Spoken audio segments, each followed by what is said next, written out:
So we're continuing our conversation this afternoon on our pensions. Yesterday we dealt with how our pensions are managed and what to do to ensure a decent retirement. This afternoon we're engaging industry players on how informal sector workers can benefit from the opportunities available in the pensions industry.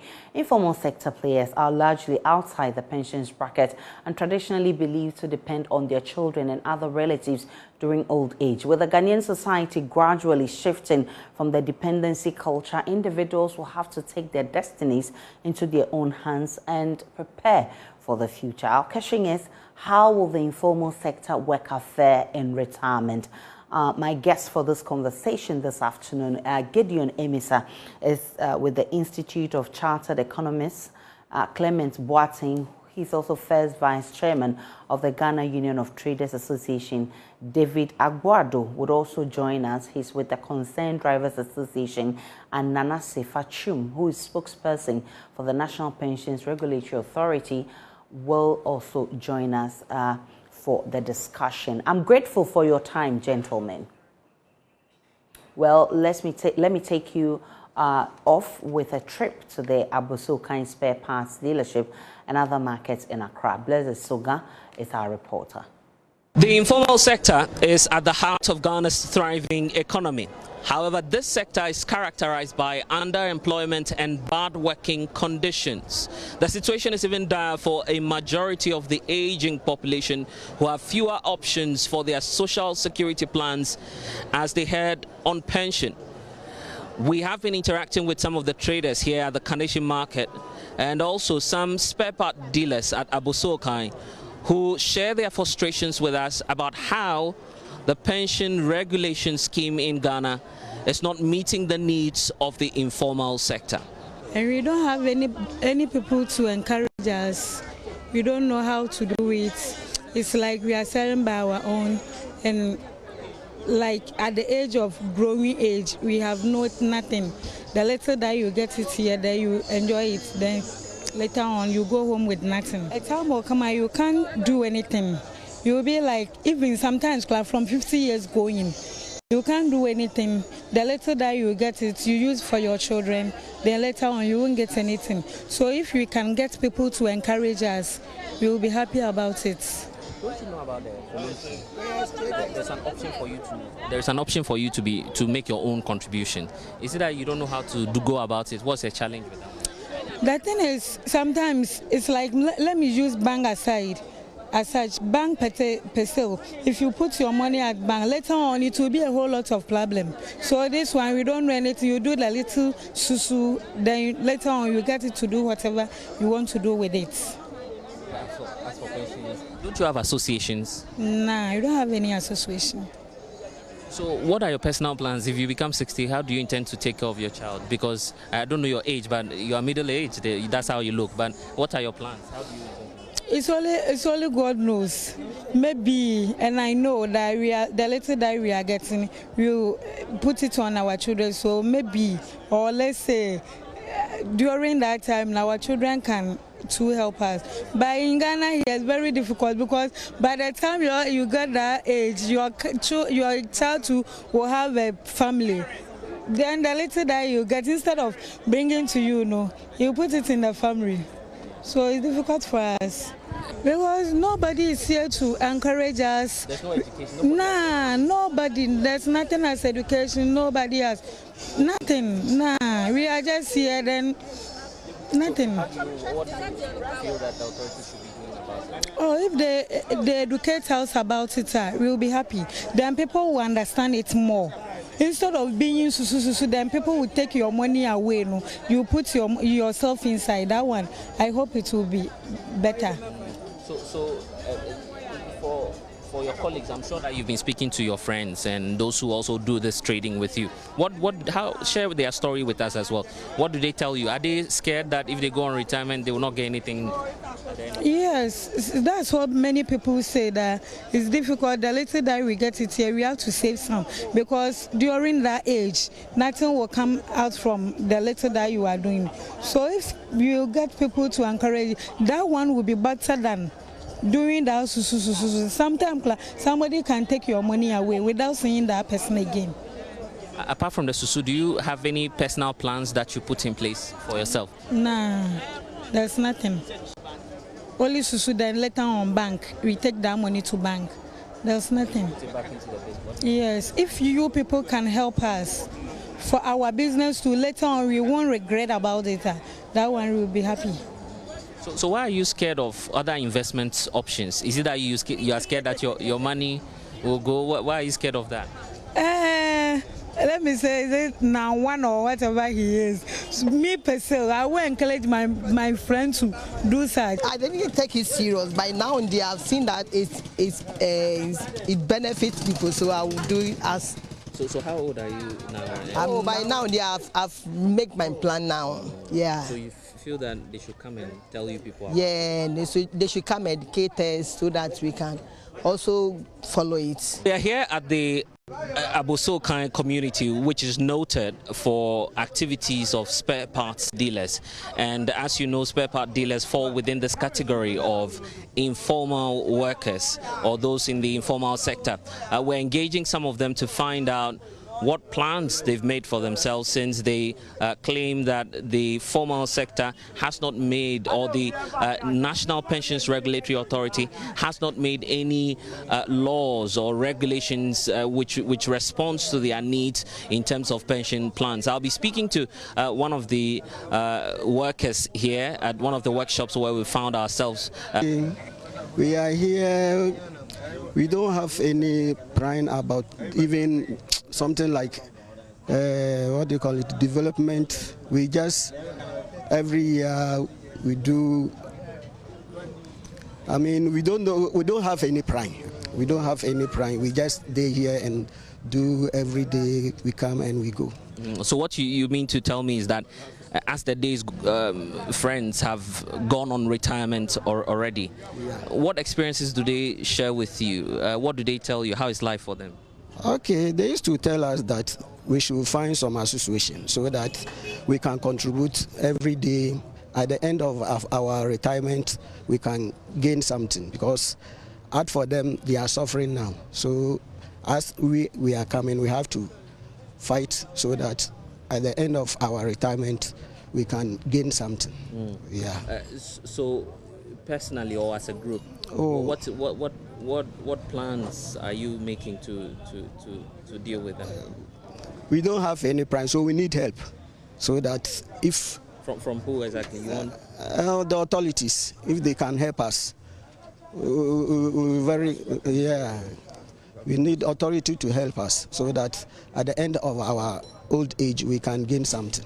Okay, so you want some laws to be made that would govern that, but we know that, for instance, there's the tier 3 pensions where you can pay by yourself voluntarily, so that when you go on pension it can cater for you. You are saying that's not enough? It's not enough? Yeah. So yeah. What more? What are you looking at? What do you think should be done? That's the initially I say the authorities. Right. We need their help so that they can come and explain it for us. Maybe we don't understand, even at the end of our retirement, we don't know how. I mean, we can get something. So when they come and explain it to us, we very appreciate it, so that we started contribute, so that our old age we can gain something. Yeah. Okay, so let's hear from some more of your colleagues who are here. Hello, welcome to JoyNews, sir. Thank you, sir. So when your colleague was talking about help, I saw you supporting his call, asking that authorities come in and educate you on your pensions. Is it that you don't know about the opportunities that you have? Is it that you don't know what to do now? Because the law provides that there's tier 3. You can contribute by yourself. Why are you not taking advantage of that? Why are you not doing that? Oh, that one is good, but as my brother said, nobody will come here and then explain everything to us. So far as you are coming here, I hope from right now we have started to do something about it. So if you are here, nobody will come and tell you anything, because we don't know anything. So right now you come here, so far as you explain everything to us, we are all concluded, and then okay, so you come together, come together, and then you are doing something, right, or you are planning. You want the authorities to come? Yes, because now you need help. Okay. Because as of now, if you go as a pensioner, you don't get anything. Because this work, you can't do it forever and ever. By all means, you are going old. So if you go old, you can't do anything. But like you get some small pension or tip small, so by all means, the end of your old time, then you get some small amount for your pocket. So you want like a law? Maybe? Yes. If they make that law, it will help us. Because it is good. Everybody can enjoy it. So you don't want it to be voluntary? There should be a law that forces. If you come, it's okay. It will help us. Like if you want to join them, it be your own benefits. Yes. So that one, I hope it be a good idea. So far as you are come here, you have to try and help us. Because we ourselves, if you don't come here, you don't go if you go anywhere. Unless you came here and then you take the message, go out. And then everybody here say the mechanic and other people are suffering. So that's one there it can be. So personally, what plans do you make?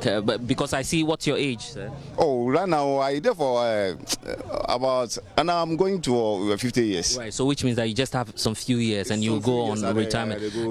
Are you making any plans? No, I don't have any plan. So if the plans come out, by all means, we can do something better. Because the older age, it be difficult than this one. This one I can do everything. But my old time, I can't do anything. But like you have some pension scheme, small. Every month, when you say, oh, I get some for the, they say, if you go to Banga, by all means, you get your chop money. But if you stay here like this and then you go pension, but you don't get anything. And then you go die free. So if you make that law, it will help us. Okay. What are you, sir? Please, I'm 47 years. Which means that you have about 13 years to go on retirement. Yes. Do you have plans for yourself when you go on retirement? No, I don't have plan because, like, I expect that in my old age, when I go to retirement, I'll have some like insurance people to give me some allowance as the other sectors did it, institutions do. But I know we don't have any helper to put us into that institution to have benefits of these things. So we have the aim and the plan, but the one who can help from the other governments or the authorities to see the situation of this mechanic so that he will give us an institution so that it can help us after our retirement. But as at now, we don't have any institution that can help. So we are. But I understand you have the Garages Association. He was talking about the fact that it's not effective. Why not forming your own association so you can contribute? Is it that? We don't have any leadership to make it. Yes. If you get the correct leadership, then he will gather all the mechanic and then sprayers and other workers to form that association. But we don't have any leader to go through with that process. Now, your colleague was also talking about how you don't have education on even pension. So a lot of your members don't know even about it. Yeah, that also is true. Because of education, people know involve themselves in those things. And if some people come out and explain things like this, maybe it can give us good motive to have that mind in ourselves. So okay, so you want the authorities to intensify to come and have these teachings so that we also have the real mind to go with it. Because as at now, many workshops, they don't have any association to join. Just come and work, go home, have their chop money, that's all. No, after their pension, nothing will come out. So are you scared yourself, knowing that you have just a few years to go on retirement? yes, just a few years, maybe 10 years, even 5 years. I'll go. Yeah, I will retire because I work. I don't have any. I don't get anything, so that if I retire, it will be better for me. Is it that difficult for you?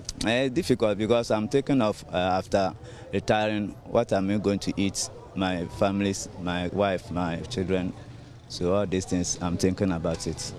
So we need the help from the authorities to help us so that we can also get our future better. Blessed Sogan reporting for Joy News, Accra. In Kumasi, Mona Lisa Frimpong has been speaking to some informal sector players as well on a pension plan for them. Here's her report. Many in the informal sector cringe at the mention of pension or end of service benefits. 74-year-old Obapenin Ya Ampoma sits at Aja Market in Kumasi selling yam. She has been selling this food commodity since age 9. At age 77, she should have retired, but she is unable to do so. I survive by selling tubers. Obapenin Ampoma had little education on pension contributions. She is rather hoping her retirement needs will be taken care of by her children.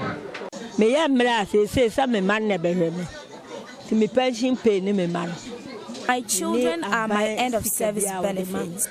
Her situation is no different from that of 77-year-old Alhaji Yauza Yakubu.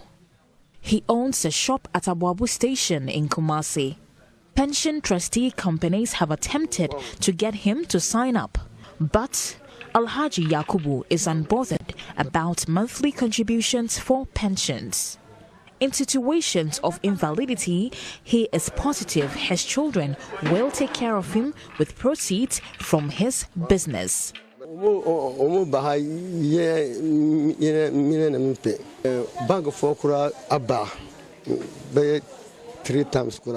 Pension fund management companies have tried to convince me, but I have refused to give in.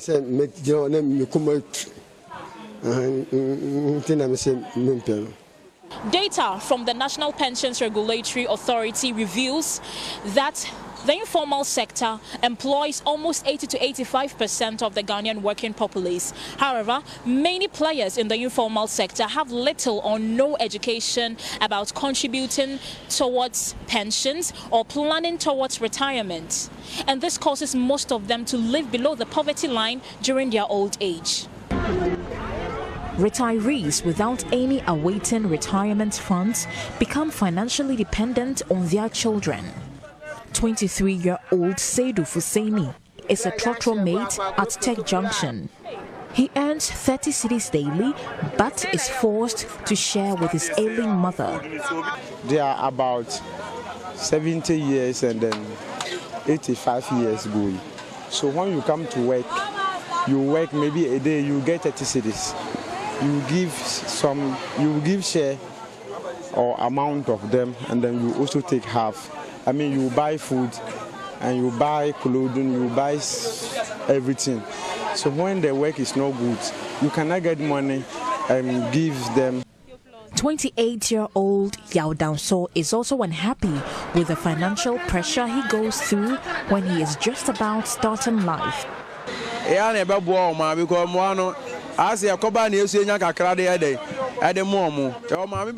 parents are living in bad conditions, but we split our income.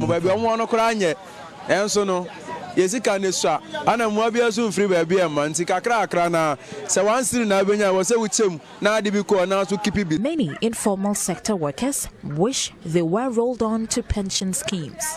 However, trust issues and misconceptions are keeping them away.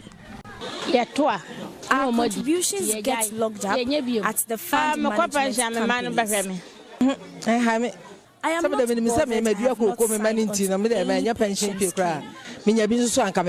The misconception has posed a challenge to efforts of governments and agencies to extend the coverage of pensions to the informal sector workers.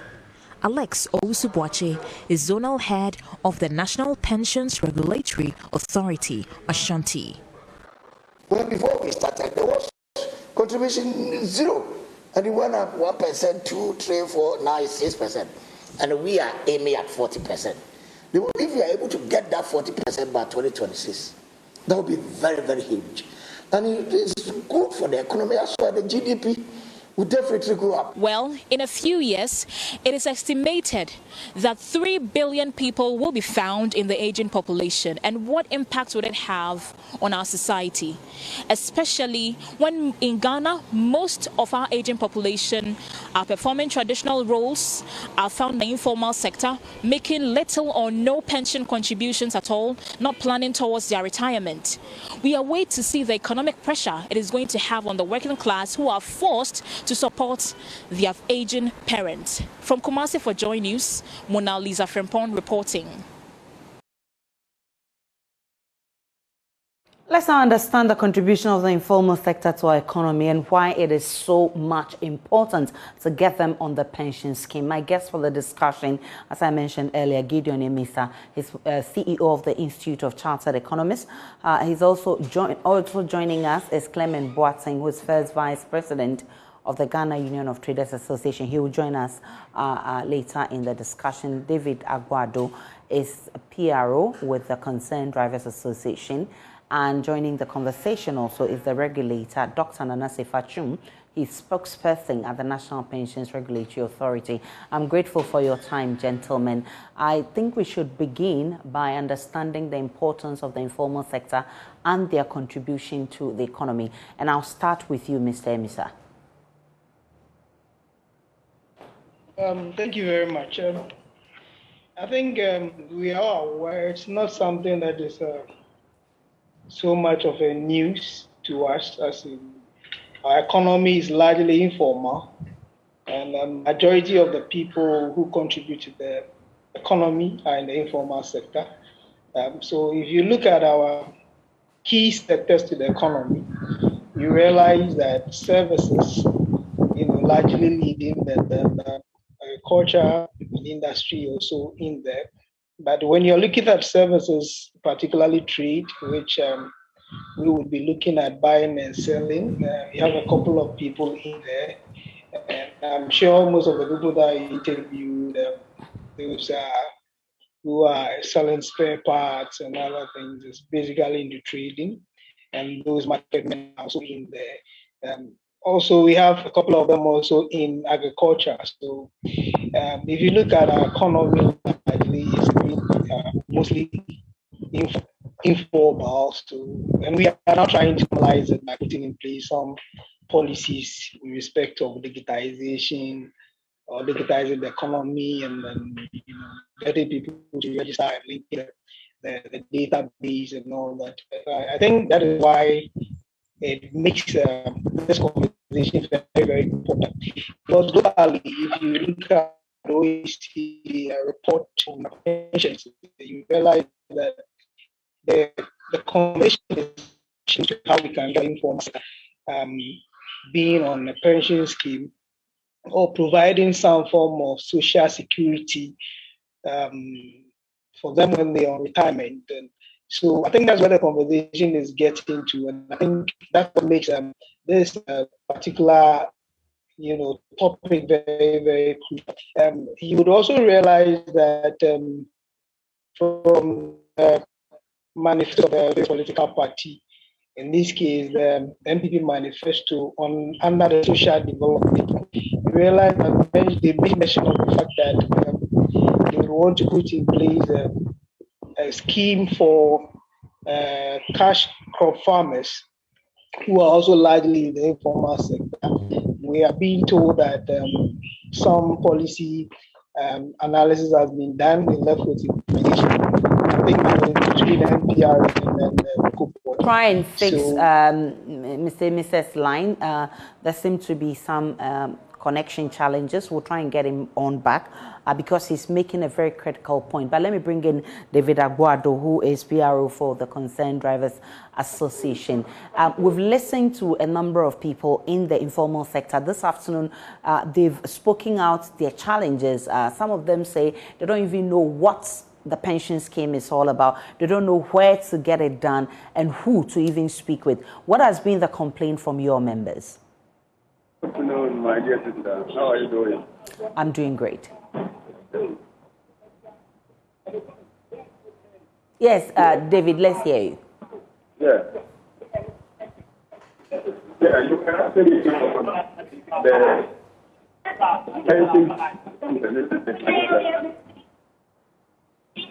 Hello? Mr. Aguado, I'm asking what the complaint is from your members. Concern? Yes, with regards to putting them on the pension scheme. Let's try and get his line fixed. There seems to be too much noise there, but thankfully we have Dr. Nana Sefachum, who is with the National Pensions Regulatory Authority. I'm grateful for your time, Mr. Sefachum. I know that the Pensions Act 766 makes provisions for the informal sector. Now, if you listen to the people we spoke with this afternoon, they have challenges.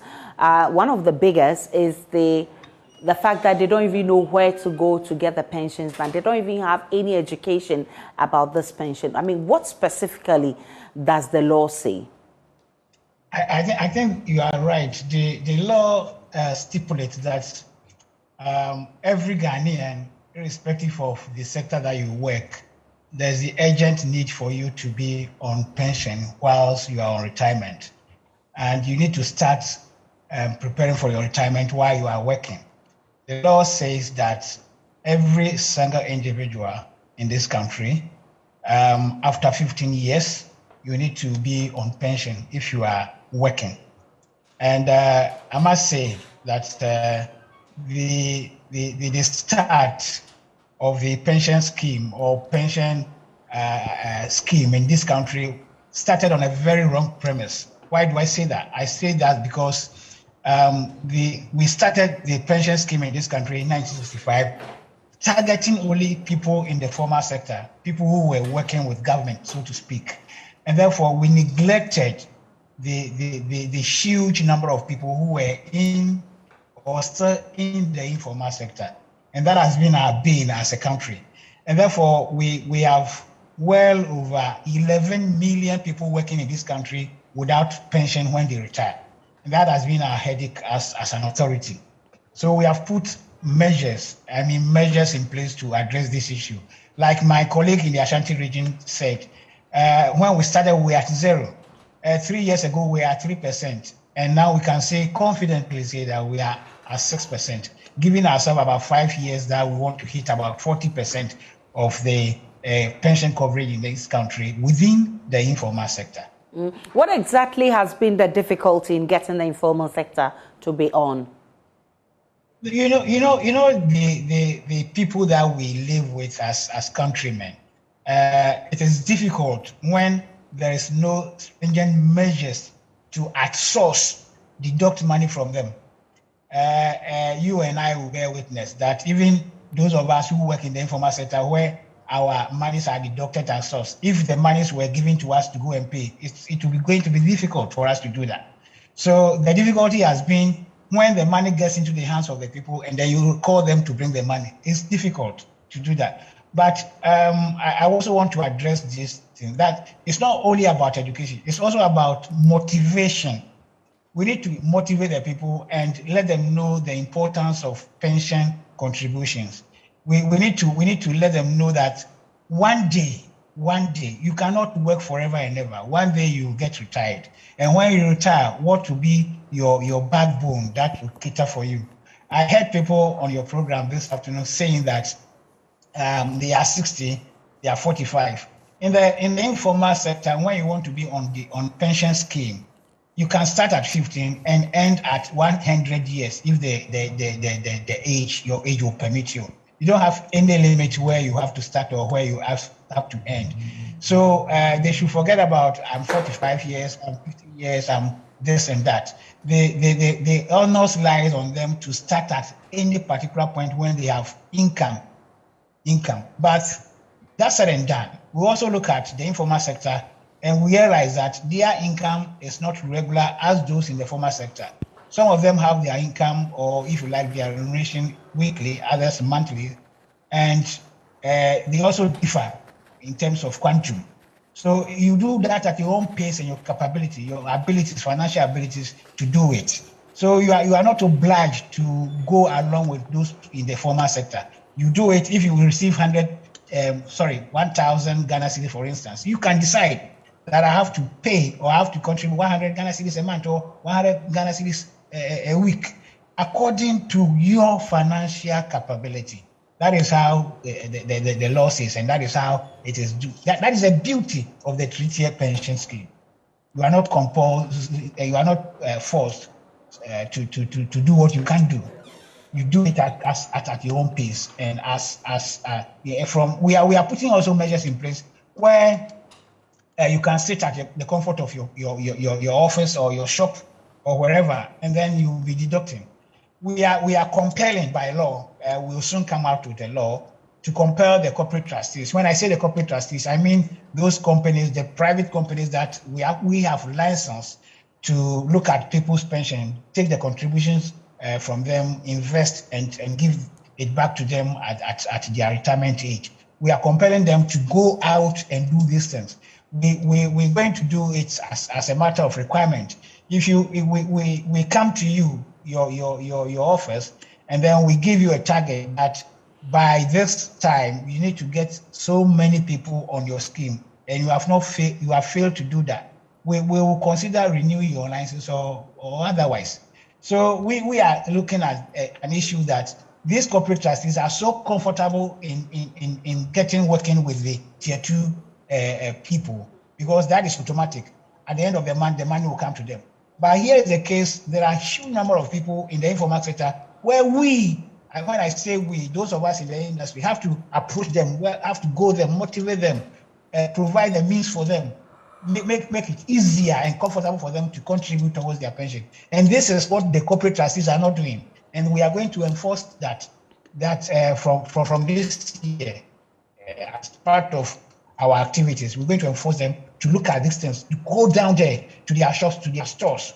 Meanwhile, we as an authority have organizing what we call market activations, where we bring these people on board, the corporate trustees. We don't have the power by law to register people onto pension. Our business is supervise and regulate. And therefore, we are now going to help them to, as it were, go down there to register people onto pension schemes. So these are some of the few things that we have done. And when they talk about education too, I think we have started a very massive education. Last year, for instance, we did what we call the Pension Awareness Week. For the first time in this country, we have never had that one. So we involve our minister, who is so much interested in the pension activities that we embark. And he accompanied us to around the country, sensitize people. We went to the Tumfo, we went to the Chief Imam, we went to the Christian Council, sensitizing them. And fortunately, we have had a very good response from the Chief Imam and the Christian Council, where the Christian Council, for instance, are going to gather all the pastors under them for us to train them. We're going to do a seminar for them in Accra, in Kumasi, and Tamale for almost every pastor or church leader under the Christian Council, so that they can use their pulpit also to tell people the need for them to involve themselves in pension. You will bear with me that many of our people that we target are Christians. Others are Muslims. So when we get these people, I think we get somewhere. We also have a program with the GPRT. We have a program with the Gucha. And I think with this, we're going to be on pension. I'm happy that you've identified the difficulties that you've had with the informal sector, and you've agreed that motivation is actually key, which you say you've started. And definitely that means that you have an intensive plan that you want to execute. Are there timelines to these plans that you say you've started? Yeah, there are timelines. We're starting, for instance, next week we will be in Ho. And then this year, our major market activation is going to be in Dambai in the OT region, where we're going to have a massive 1 week program to get in touch with groups, associations, institutions, gather them together and talk to them, motivate them to be on pension. We don't do this alone. Like I said earlier, we don't have the power by law to register anybody on pension. So we go along with the corporate trustees who register them. Last year, for instance, we were at Asesua, another huge market area, where we went with 4 of the corporate trustees. And for the 3 days that we spent there, we registered over 500 market women.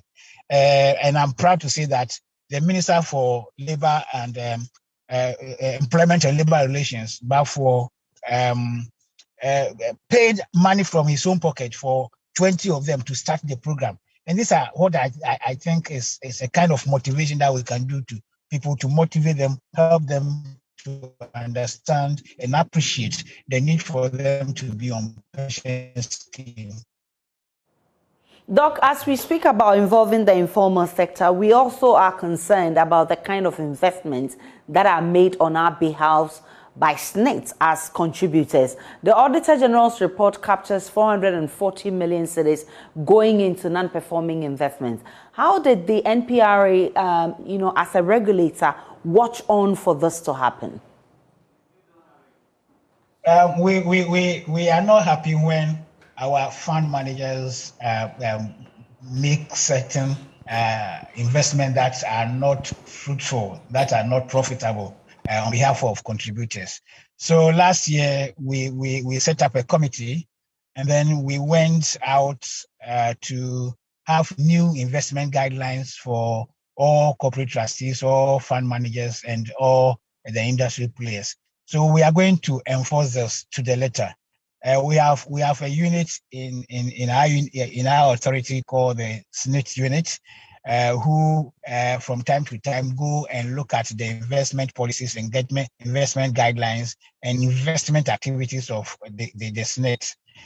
We have also another unit that also look at other corporate trustees and investment plans, investment policies that we think are not in line with what we like, and then we direct them as how to go about it. We are going to give this to them. It's likely we have not decided yet, but it's likely we will have this launch so that people around and those in the industry will be aware exactly what we mean by giving them investment guidelines to work with. So believe you me, we're going to have all these things solved, because for SNIT, SNIT is the issue now. It is SNIT that people and the Auditor General have found out that some investments went wrong. And that is why we also took upon ourselves to look at this and correct the measures that they have done. Hold for me and then bring on Gideon Emisa, who is CEO of the Institute of Chartered Economists. I hope that your line will be better now. Earlier, you were explaining to me the importance of the informal sector and their contribution to the economy. All right, we lost him. David is also here. He speaks for the Concerned Drivers Association. David, good to have you back. I was asking you, because if you listen to a number of the people we spoke with, most of them said they didn't know anything about the pension scheme. Most of them said even if they wanted to do, they didn't know how to go about it. Now, Dr. Sefa has also admitted that education and motivation is very important in getting those people on board. And I'm asking, what are the complaints coming from your own members? Thank you very much, my sister. The complaint is, as usual, what we are saying. At times, the SNIT contributors themselves, they will come to our stations, our radio stations, educating us how to get involved or how to join it. But after registering us, they will not send their people for the money again. They will expect us to come with the money to the update. We are not used to that. Even if we will be used to it, they have to be coming often before we can get used to it. So if you ask me, This is some of the challenges we have. Even I myself have registered with one pension scheme. I don't want to mention the name. We start contributing like 2 to 3 months, then off, we don't see them again in our station. So that makes it, even if they come with their sweet words, we don't want to join. We want to be on our own. What has leadership of your group, I mean, you as the leader, what have you done to ensure that your members actually understand what's going on and they even develop interest? Have you had any engagement with the National Pensions Regulatory Authority or SNIT or all the stakeholders involved? But we didn't have any directive to them. But what we ourselves, we have our own way of, seeing through our people that are attention.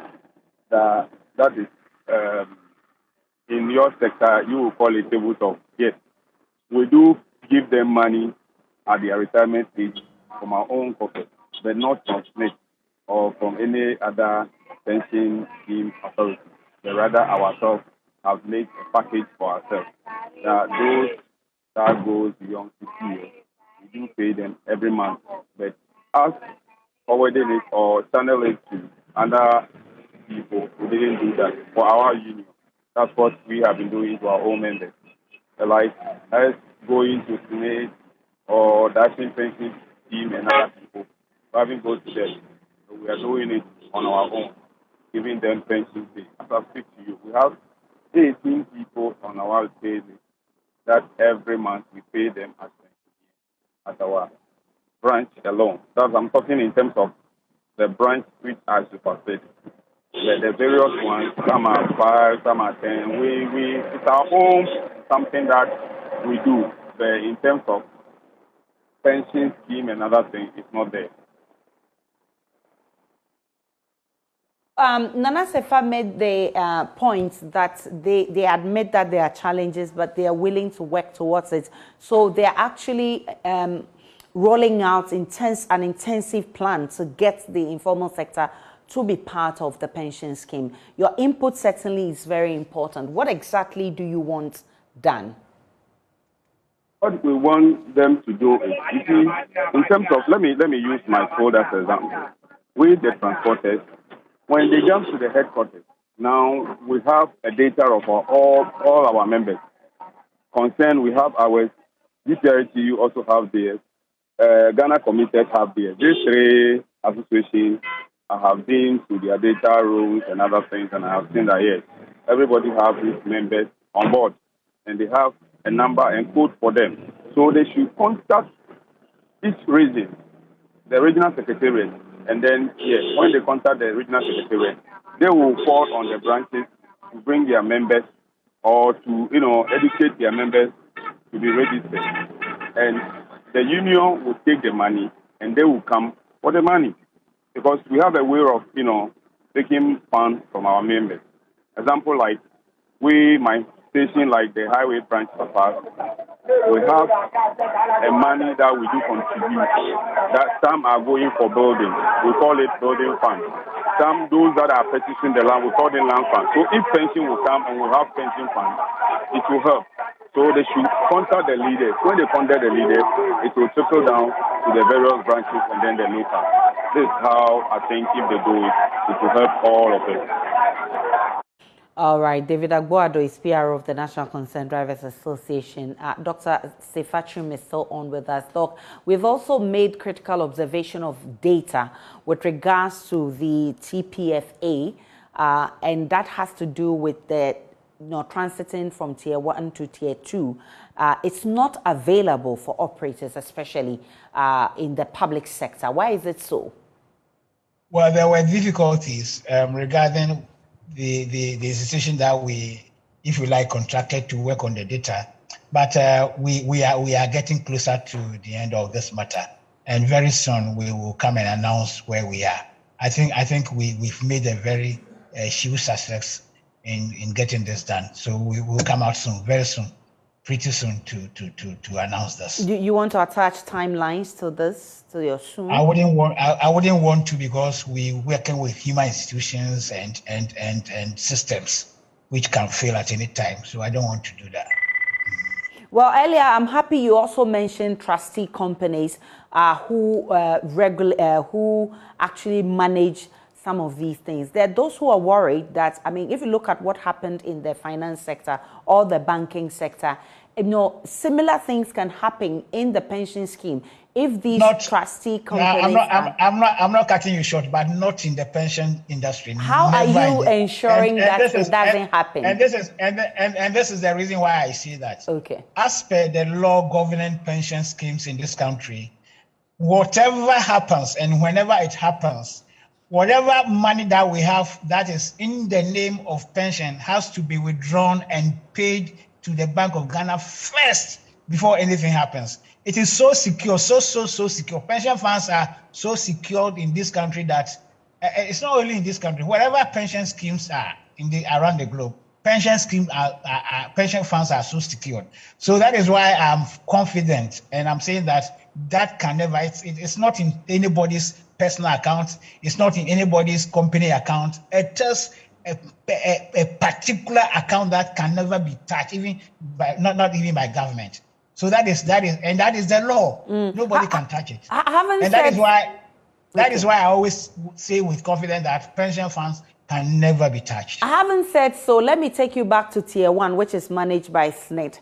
Going forward, how do we ensure that investments made on our behalf really do not go bad so that we bear the brunt at the end of the day? I think I've discussed this with you earlier on that we have drawn investment guidelines for all the industry players. And the next thing for us to do is to ensure that this is applied to the letter.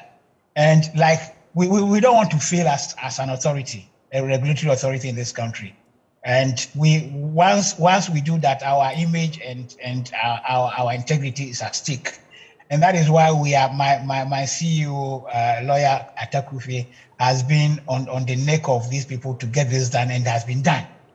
And we assure you, I can confidently assure you that this is going to be looked at with all the open eyes and everything, so that we can get it right for contributors. I'm grateful for your time. Dr. Nana Sifachum is the spokesperson for the National Pensions Regulatory Authority.